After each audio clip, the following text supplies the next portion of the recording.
Christ, l'abattoir d'amour. Vraiment kondima kozoka pota pour la vie à moto eza la sauve eza pambate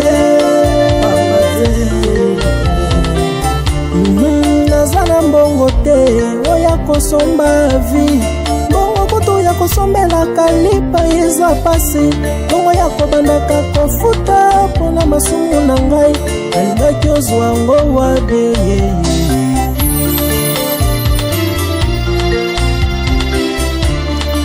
Zana mbongo te oya kosomba vie mbongo kutu ya kosalela provision kotia na ndako pasi mbongo ya kobandaka kofuta mpona masumu na ngai nalingaki ozwa ngo wabie nasombaka ntaba mobimba nasombaka ngombe mobimbe mpo nakende kotumba ngo mpo nazwa bolimbisami ya masu. Nouvelle tendance est faite.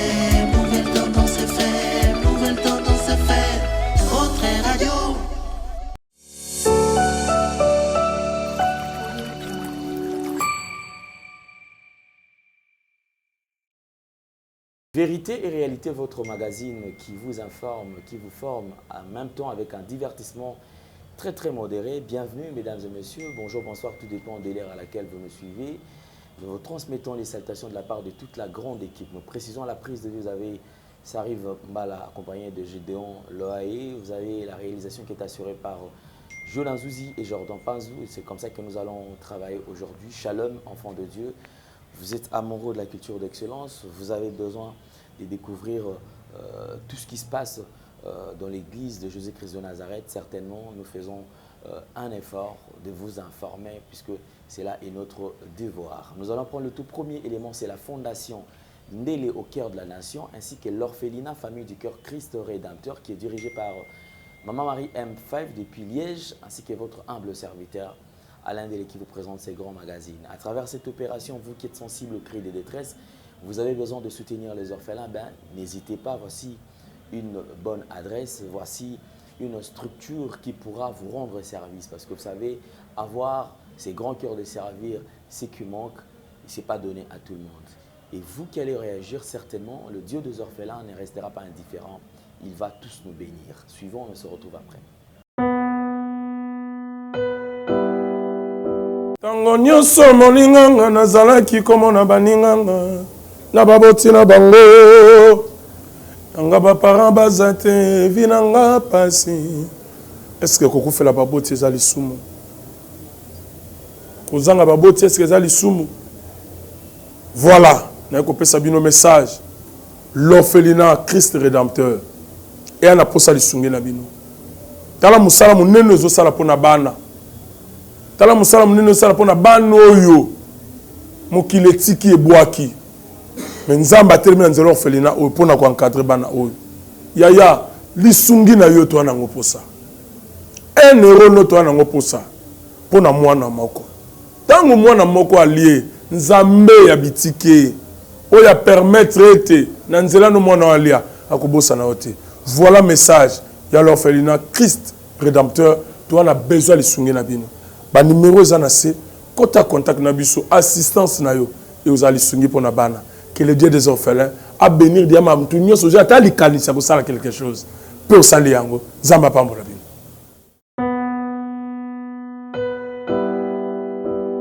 Nous voici de retour sur ce plateau. Je crois que vous avez suivi. Alors pour tout contact, les numéros qui sont affichés au bas de vos postes téléviseurs, veuillez nous contacter afin que nous puissions échanger en ce qui concerne ces enfants. Vous avez quoi mettre sous la dent, vous avez quoi, de quoi vous vêtir. Pensez à ceux-là qui manquent de quoi mettre sous la dent, ceux qui ont un ventre enfamé. Alors pensez à cela, je crois que ça sera une très bonne chose. Nous allons aborder un sujet avec beaucoup de regrets, mesdames et messieurs. Comme vous le savez, depuis un certain temps, il y a trop de bavures dans l'église de Jésus-Christ de Nazareth.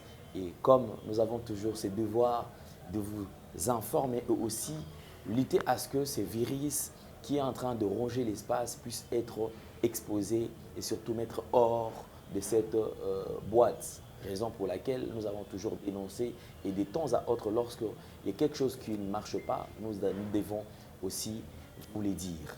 Je crois qu'il y a pratiquement quelques semaines, nous avons annoncé la disparition d'un serviteur de Dieu qui s'est noyé dans la rivière de Njili.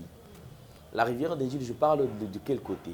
Vous voyez là où il y a une extension, je crois, de Régie des eaux, si je ne me trompe pas, si je garde bonne mémoire. Avancez de l'autre côté là. Donc, vous prenez la route qui va, vous prenez le côté Massina Petro Congo. Donc, je dis le long de la rivière Njili. Le long là, c'est là où un pasteur s'était noyé. Je crois une semaine après, il y a eu encore drame, quelque chose qui a étonné beaucoup de gens. Nous avons perdu un serviteur de Dieu, cadre aussi dans ce pays, pasteur Kibala, qui était accompagné d'un des serviteurs, des collaborateurs, au nom de Germain. Ils se sont également noyés là, toujours dans la rivière Njili. D'ailleurs, les gens nous ont posé beaucoup de questions. Ils ont demandé, est-ce qu'on les avait retrouvés et tout. Je vous avais dit, pasteur Kibala a été retrouvé, il a été enterré également. Le frère Germain a été retrouvé, enterré. On va vous faire revivre quand même, parce que les images de frère Germain, que vous n'avez pas peut-être suivi l'autre fois, alors prenez quand même le temps et regardez là où on l'a retrouvé. Vous allez vous constater que le corps est là, retrouvé dans un coin où il y a un peu d'herbe. C'est là où on a retrouvé son corps. Et il a été aussi enterré. Paix, en tout cas, à son âme aussi. Donc, que leurs âmes se reposent en paix. Nous allons revivre, vous faire voir un peu quelques moments, comment est-ce que ces jeunes servaient le Seigneur. Vous allez le voir en plein rue, comment est-ce qu'il faisait, il évangélisait. Et vous allez voir aussi comment le jour de baptême, ce qui s'est passé, et le jour où on a retrouvé les corps. Suivez.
avez suivi, encore une fois de plus, ça fait très mal, avec beaucoup de regrets que nous vous annonçons encore que les samedis passés, un autre pasteur s'est noyé toujours dans la rivière Ndjili. De quel côté?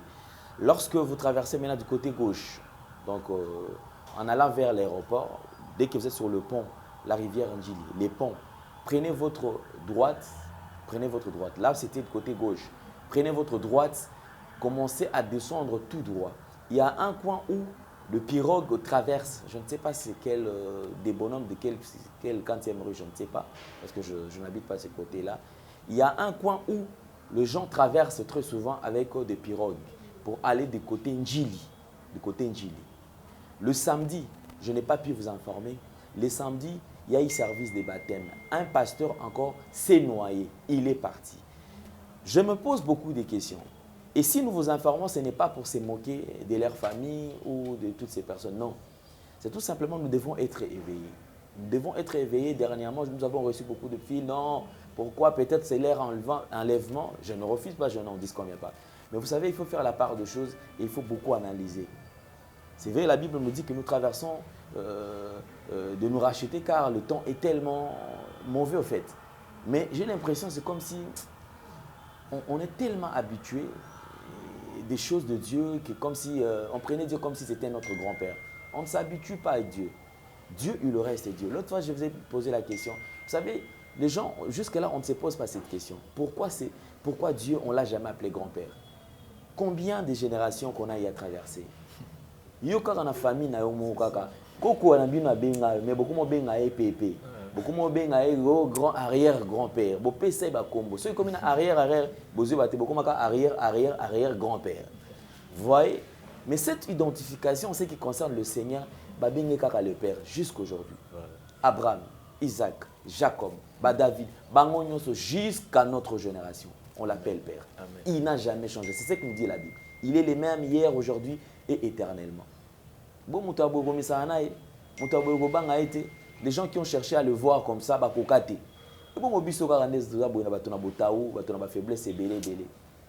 on ne peut pas s'habituer à Mambanzambe, mais nous ne sommes pas contre, s'il vous plaît. Nous avons un serviteur de Dieu qui est avec nous sur ce plateau.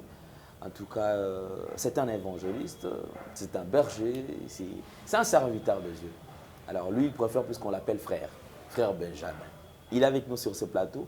C'est pour la toute première fois. On va quand même échanger avec lui. Homme de Dieu, bonjour et bienvenue. Bonjour Papa Léa. Santé bonne. Ah, santé Kimia, Kitoko, Nambolanza. Amen. Nous sommes très contents et vous avez un plateau. Il y a des gens qui ont abandonné la foi à cause peut-être de la bavure, peut-être à cause de la libako. Pour moi, on dirait que c'est un alors une fois que tu as une erreur on a bêti libako abingana osambela kana ngal susté nga derrière kutu na tikina mamba osambela bande kwa bazu libako ba otala message noki ko isa. Voilà, en tout cas, merci beaucoup Nzamba Pambola pour la question. Et ça paye le copé na yelia. Et na bandi déjà peut couper sa réponse. Na yo mutu o abandonné otika ko sambela o baya makambo Nzambe pona pasteur. Na tangi Bible de Genèse en Apocalypse, et ça na pasteur moroté. Azana clé à lola. Pasteur moko tazana fungo la lola. To lakisaka mutu nzela ya lola. Eza pe na ba pasteur mususu ba ko taper lola te. Donc pour dire que yo mutu zola nanga na pesio message oyo. Nzambo ya tindo na mokila yebi. Pasteur okoki ko pengwa mais yo ko pengwa te. Na yebi sokaka zongela nzela ya Nzambe. Nzambe alingi. Vous savez le rôle tishiko zano na bomoyi. C'est que Nzamba a un plan moko ya malamu na vie. Et ça pamba te. Et ton dimela Nzambe pour na ba pasteur te. Surtout na mboka na biso Congo papa ale. Ce que ça ton dimela Nzambe pour na ba pasteur, de to pengwa biso nyos. Or ton dimela Nzambe parce que c'est lui notre créateur yem ta keli biso. Et to ça sous na rendez-vous na ye après liwa. Nous omona ke okoki ko ndimela pasteur te mon dimela Nzambe za sauver. Mais so ko ndimela Nzambe to ndimela pasteur oza la sauver te. Yango na lobi na yo mutozola nanga zongela nzela Nzambe. Na sipi etaki mosali na Nzambe, etaki évangéliste, etaki frère, berger Nzambe alingi. Ata pasteur moko abetisa libako. Question tuninga sœur moko pe na église na kutana pe bongo. Aye une fois na église ambi sœur Nzambe aliboso ya osambela wapi? Na sambela ate. Pona nini? Kasi ba pasteur. Ba pasteur basaline. Ameka pe ko raconter nga oya monaki. non kai passe mais au moins na conseiller pe ka ndenge na so conseiller ndeko azola nanga tam so za na Kinshasa oza na ba province oza na Europe oza na Amérique ndeko nanga place ozali nzamba azali nzambe pa lingi donc message na transmettre yango. Merci beaucoup homme de Dieu. Alors je crois ils a un message tout ça là en ligne bon pour qu'on permettre ba ndeko bazo bénéfice que occasion parce que moi mamba bonzambe oyo ceux qui zaka pour hôtel à moto sambela so c'est très important. Je crois que tout ça nous na plateau awa d'abord mon mili moi bandeko et puis manakimia oti koyoka lisolo nenge elekani awa c'est-à-dire que oti ko perdre 5 personnes Oui. Na kati ya église, pas église mais encore c'est-à-dire une église différente mais aussi na kati oui.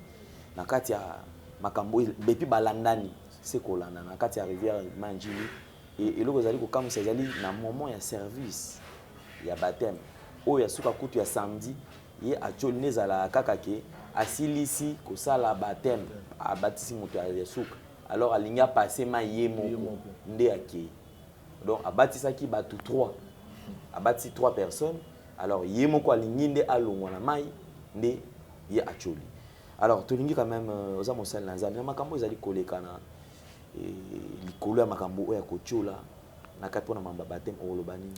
Merci beaucoup. Nayebi ke na mboka na biso congolais alingaka kolobela likambo te.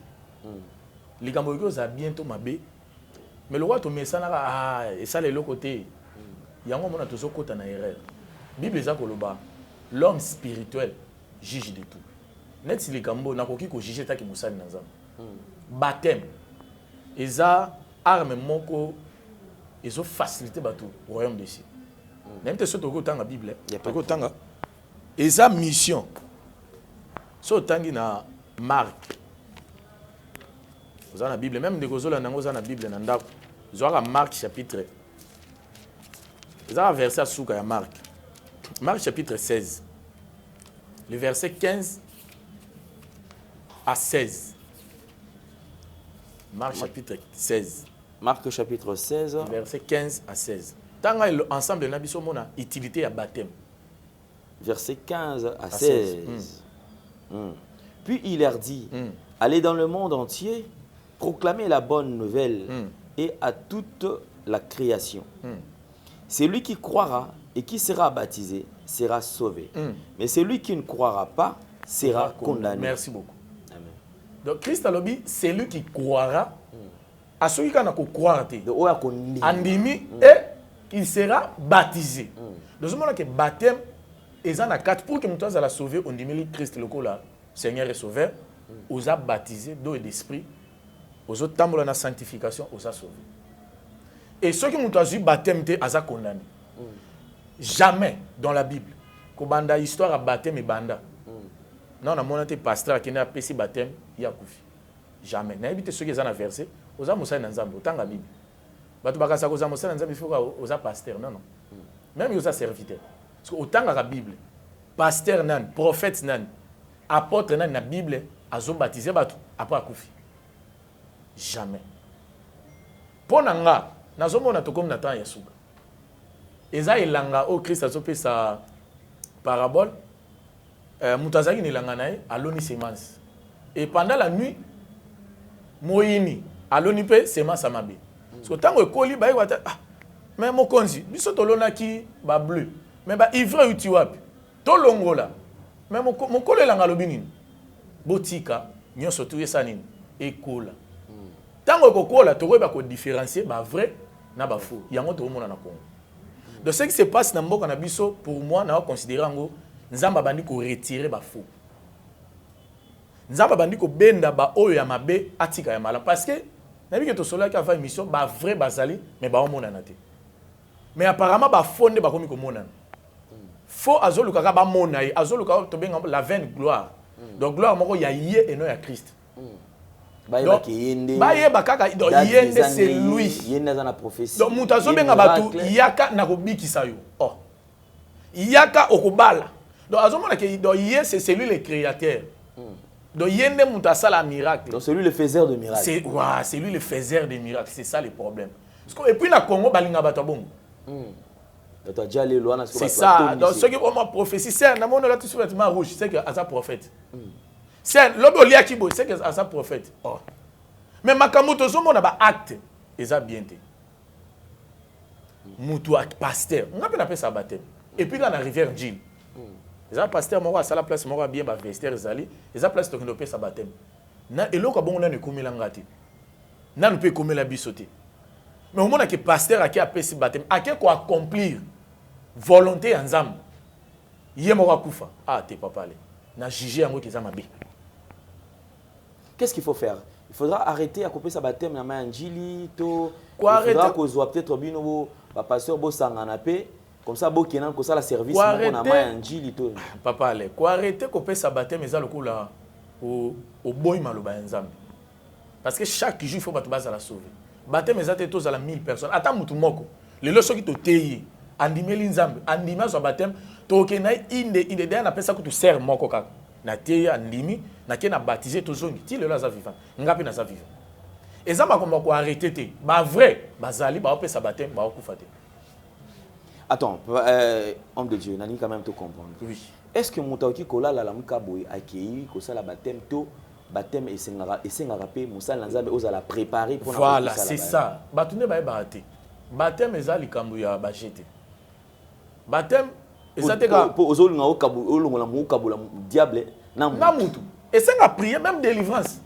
Parce que par exemple, nganga kis andimi atika ba kis na. Aye pa na au pasteur. Nandimi na bongola mutem. Ayo pe maman ça va ndakena na baptisation. Non non.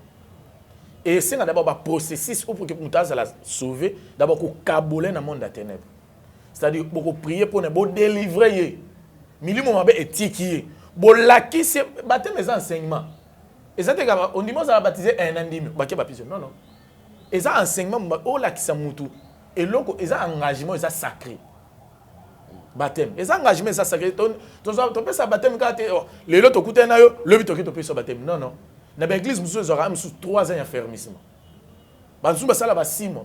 Ils vont dépendre selon l'organisation de l'église. Mais les autres vont tenir la paix. Ils vont dire que non, vous avez pété un belé à l'affermissement. Ça ne vaut pas la peine parce que Jean Baptiste... Il y a une question aux autres qui ont dit que Yesu a peine. Et ça va bien à bongo. Quand on dit que la vie chrétienne, n'a pas une vie qui facilité. Tout est facile. Non, non. Parce que ça vie à sacrifice. C'est ça. Et ça vie à sacrifice. Et ça dégage mutu le bongo le mutema abane ko filmer. Oui c'est tika ko filmer. Atiki le be ko pese batem. Sauf que ba poso na yekas azongi ko filmer. On monte ka pengu. Et ça m'a maroté le et ça enseignement ko la ki sa mutu ko affermir mutu. Ke tale le ko lingozo et ça sacré. Ne za ozu croix na yo comme déjà ko memaya. Tina souka. Oh Christ a dit c'est lui qui persévérera jusqu'à la fin. C'est celui-là qui sera sauvé. Donc, on a dit que nous, on a baptême, on peut persévérer, tina souka. Et non, on a baptême, l'eau, l'eau, non, non.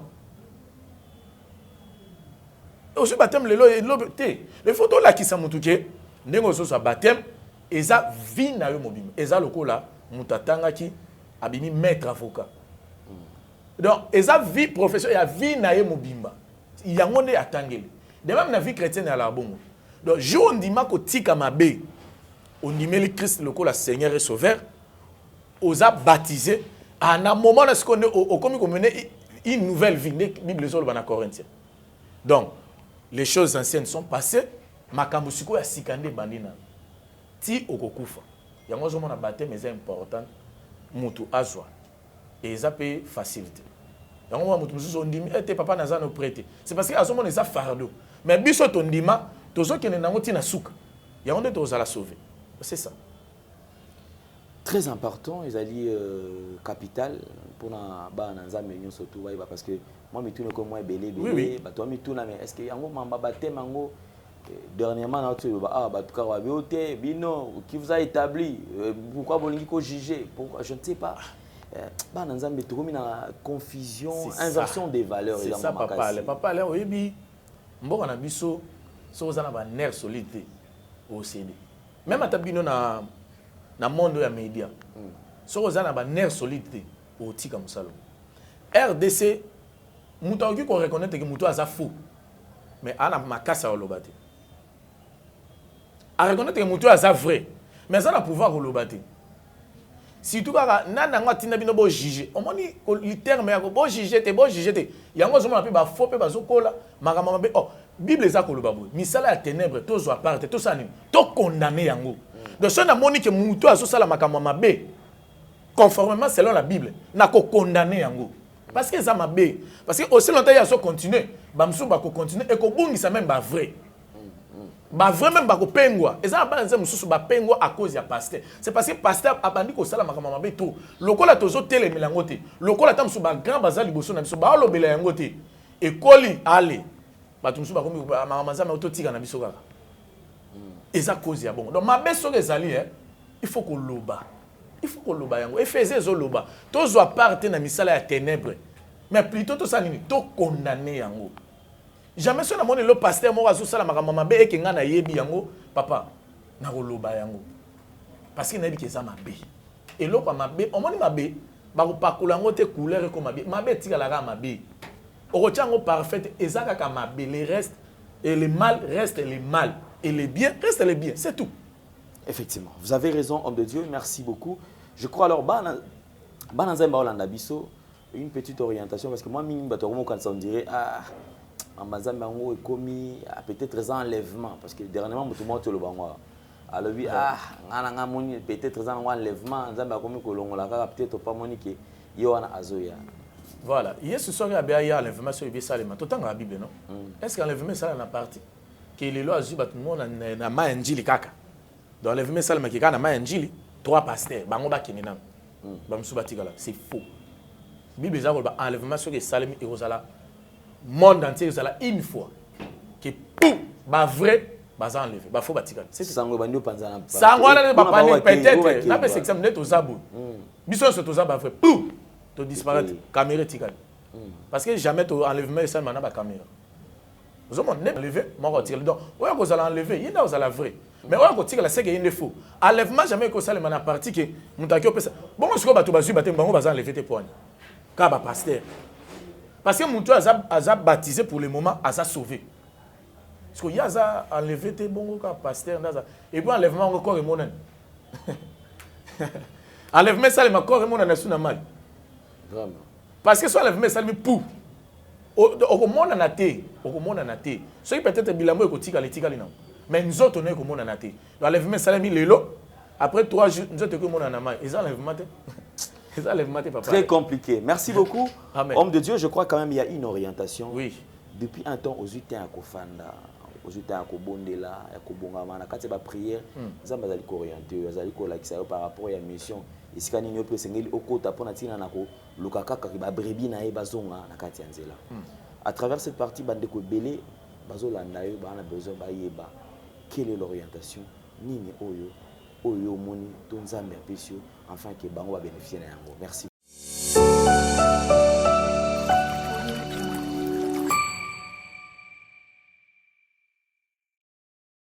Merci beaucoup na question papa la tuninga. J'ai quelque chose ya koyebisa bana na nzambe. Vous savez, to botama bana na nzambe. To kokufa pe bana na nzambe. Yo mona na nzambe ozolanda nga. Ezala osambela to osambela te. Nazana message na koyebisa yo. Dieu m'a donné une mission. La mission que Dieu m'a donnée, c'est pour tout le monde. Yango zomona, tamsu nazana makoki lelo na futa billet na kende France, na kende Amérique, na kende Canada, na kende na Australie, mais du monde nzela média et ko faciliter nga na transmettre message. Dieu m'a donné une mission pour tous les hommes. Je dis bien pour tous les hommes. Et nakotanga yango rapidement na 1 Timothée chapitre 2. Na bandi na le verset 1er. Bible ça koloba. J'exhorte donc avant toute chose de faire des prières, des supplications, des requêtes, des actions de grâce pour tous les hommes, pour les rois et pour tous ceux qui sont élevés en dignité, afin que nous menions une vie paisible et tranquille en toute piété et honnêteté. Cela est bon et agréable devant Dieu notre Sauveur, qui veut que tous les hommes soient sauvés et parviennent à la connaissance de la vérité. Donc c'est ça ma mission. Cela est bon devant notre Dieu. Ni nangoza malamu devant Nzambe, que tous les hommes soient sauvés. La mission que Dieu m'a donnée, c'est pour que Batunyo se base à la sauver et que les hommes parviennent à la connaissance de la vérité. Or, la vérité, c'est Jésus-Christ. Parce qu'il est écrit, vous connaîtrez la vérité vous affranchira. Yeba vérité, vous allez Christ. Et ça, mission Zamba Tininga. Parce que Dieu m'a montré des grandes choses. On a aussi Koloba. Et ça, on pas parlé sur l'enlèvement. Dès qu'on a l'enlèvement existe. Et ça, l'enfer existe. Le paradis aussi existe. De ça, tu as l'enfer, tu as le paradis. Mais c'est le paradis parce qu'il y a des concernés. Enfer est concerné. En moi, peut-être un bateau va mener via ma baie. Enfer est concerné. Alors, pour que aucun enfer te, n'a transmettre un message. Et ça, là, le jour où mon bonzamboyi a salanga ngolu, il y a kolaksangai événement enlèvement n'engé salem. J'étais choqué. Na romon enlèvement salem quand na ville à Kinshasa. Na le bango clairement c'est parce que na le bamakamu nzamba Alexandre. Nzamba Alexandre enlèvement salem. Mais enlèvement Alexandre 2 fois. Il y a troisième fois et c'est là qui catastrophe. L'enlèvement liboso, Dieu m'a montré comment les hommes impies de Batamamabé, de Batikalaki. Et parmi les on a mon pasteur, il y a grand dans RDC. L'église n'est pas limba. J'étais choqué. À une église, azote ya kumbo ya Christ. Mais il y a Tikali. Et dans deuxième enlèvement, nous avons Alexandre Lissous. Enlèvement Salem. Pasteur, il y a grand, il limité. Il y a un moment où na jijaka vraiment té.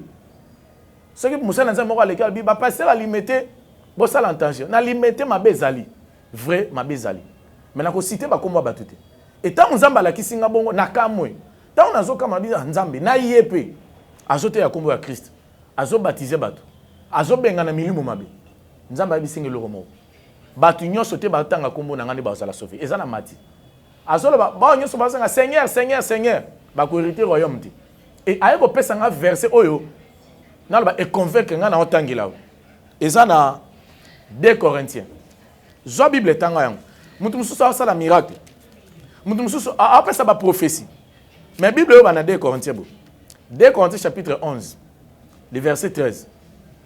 Tant on a kamo abi Benjamin, tanga verset. 2 Corinthiens chapitre 11, le verset 13 à 15. Ces hommes-là sont des faux apôtres, des ouvriers trompeurs, déguisés en apôtres de Christ. Et cela n'est pas étonnant, puisque Satan lui-même se déguise en ange de lumière. Il n'est donc pas étrange que ces ministres aussi se déguisent en ministres de justice. Leur fin sera selon leurs œuvres. Nakamu nabi na yepe. Moi na cité comme on les a. Maintenant on a kamu nzamba bi ko kamu te tanga verset o. Donc ba se déguiser. Yango na zo bisayo ko zala ka fan ya pasteur te. Naza ko exhorter eta ke mwana na yo, eta ke yaya na yo, eta ke frère, eta ke pasteur, eta ke berger, évangéliste. Ko zala ka fan ya pasteur te.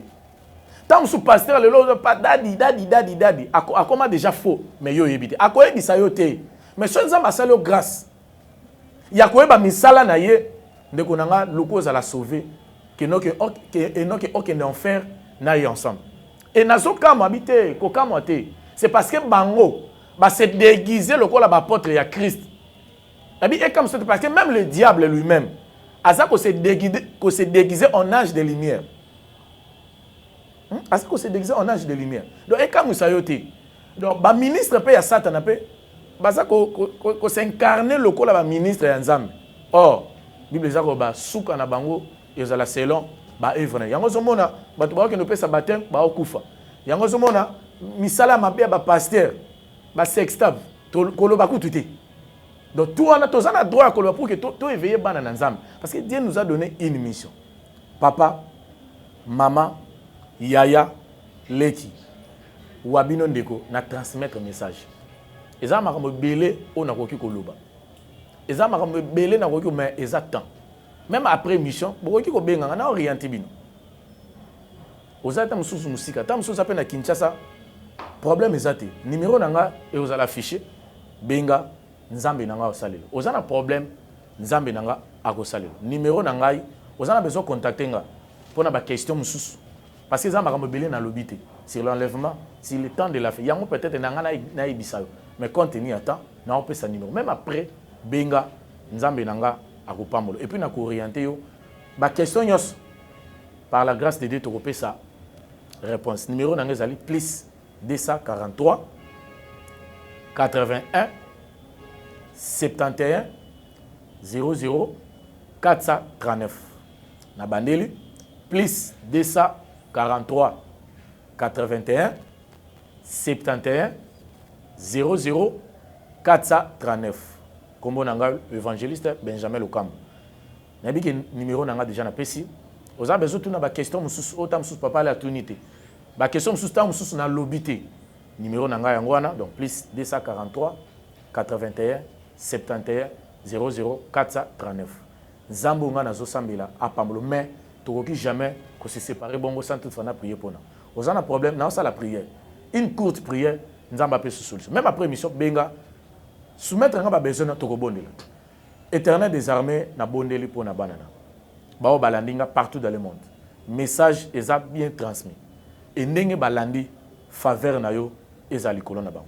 Bazana problème pesa solution pour que ola kisake yondo za nzambe na bango. Eza mutu mususa pengwaki. Compte tenu à comportement ba pasteur pesa sus kondima azongela nzela malam pour que azala sauver. Au nom de Jésus. Grâce pe faveur na nzambe ezala likolo na bino na kombo na Yesu nde na lobi amen.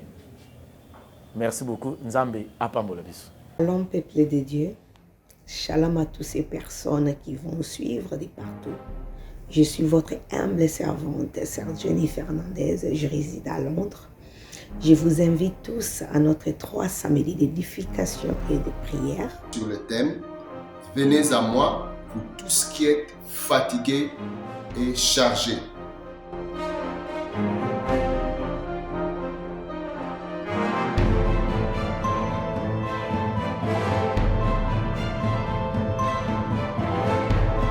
Le programme se tiendra tous les samedis du mois de février.